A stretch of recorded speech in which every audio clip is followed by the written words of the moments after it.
अँकर मीच होतो, पण थोड्या वेळापूर्वी एक असेच कार्यक्रम झालेला टीचर्स डेचा, तेव्हा मी एज्युकेट झालेलो. कारण माझ्या ह्या अँकरिंग पेक्षाही खराब होते. म्हणजे कशी होती की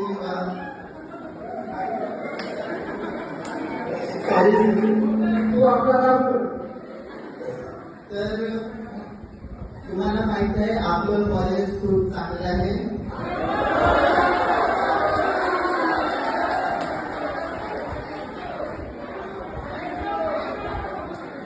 हा स्टँडअप कॉमेडीचा भाग नव्हता. माझा आणि माझ्या ऑडियन्सचा काहीही संबंध नाही. तर मी आता तुम्हाला एक कविता सांगतो जी मी स्वतः लिहिली आहे. कारण तुमच्यावर जो कायच लिहिणार तुम्हाला बघूनच हसायला येतंय.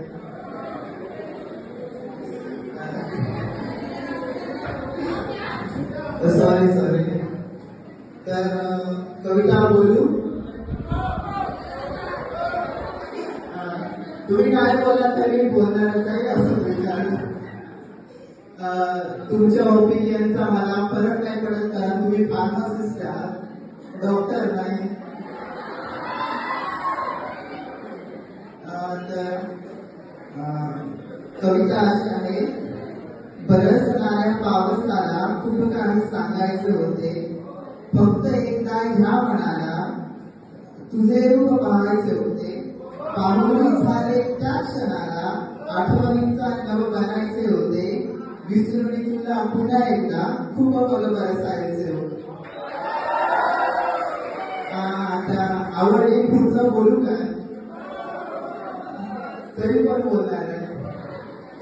दुःखातही हास्य तुझं सौंदर्यपूर्ण वाटतं.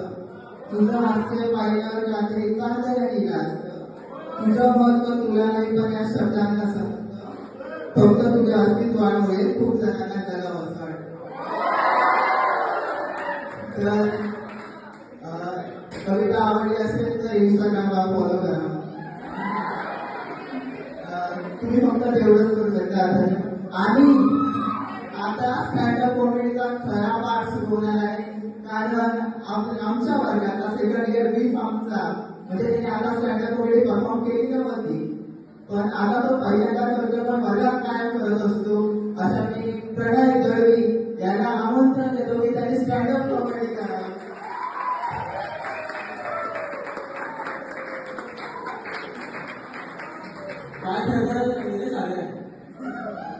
जसं मी या पहिला कधी सगळ्यांसमोर परफॉर्म नाही केलं, आज करायला लागले. पण त्याबद्दल मी सरस्वती पूजेच्या दिवशी मी आणि माझा मित्र जो गोवा आहे असं सगळे म्हणायला लागले. त्यांनी आम्ही भजन तयार केलं आणि भजन तयार होते, मस्त पण झालं. पण सर्व क्रेडिट त्यालाच मिळाला. सगळे म्हणायला लागले, अरे गोवा तुम्ही तर खूप छान गायला, तुम्ही तर पेटी मस्त झाली. पण आता परफॉर्मन्स करावंच लागणार. सगळ्यांसमोरची जी भीती आहे ती घालावीच लागेल. म्हणून मला असं स्टँडअप कॉमेडी वगैरे काही येत नाही, पण मी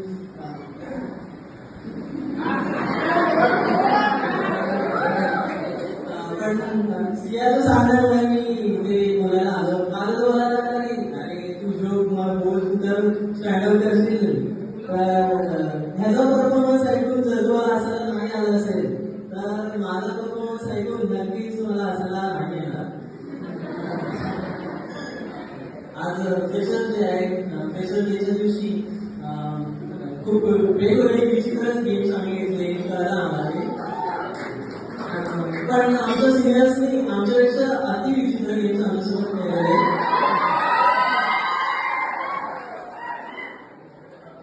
मी तर पहिलाच आऊट झालेलो, पण माझा जो बाजूचा मित्र होता तो मला म्हणायला लागला, अरे मी तर फायनलला पोचलो. मला वाईट वाटत होता, पण त्यानंतर जो फायनलचा गेम मी बघितला आणि जो मी खुश झालो कारण मी त्याला साडीवर बघितलं. सेम मुलगी वाटत, सेम काहीच भारी दिसत होता. पण एवढं सगळं करून पण मला त्याचं वाईट वाटलं, कारण एवढं सगळं करून पण शिकला नाही शेवटी.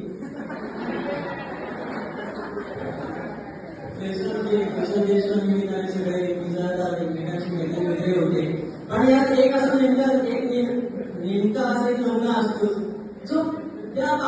दिवसांमध्ये सर्व वर्गाच्या मुलींना फॉलोइंग ग्रुप काढला.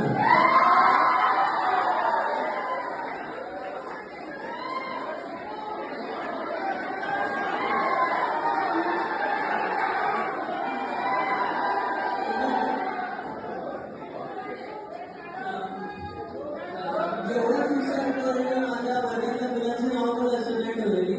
आमच्या वर्गाला पण 19 असून सुद्धा पण असे नमुने असं असतात जे लगेच मुलींच्या डीएम मध्ये जातात आणि म्हणतात हाय.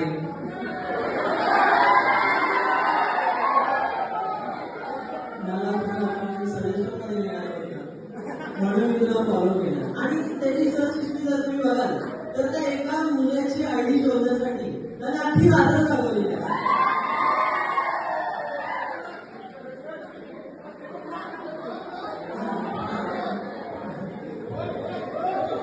तो विचारतो तू कुठची, मी संगमेश्वरचा.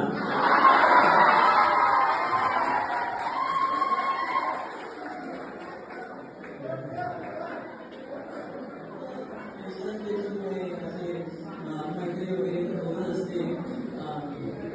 त्यात पण हे सगळे असे दिवस गेल्यानंतर एक अभ्यास करायच्या नात्यामुळे स्टडीच्या नावाखाली एक अनऑफिशियल ग्रुप तयार झाला आपल्या वर्गामध्ये.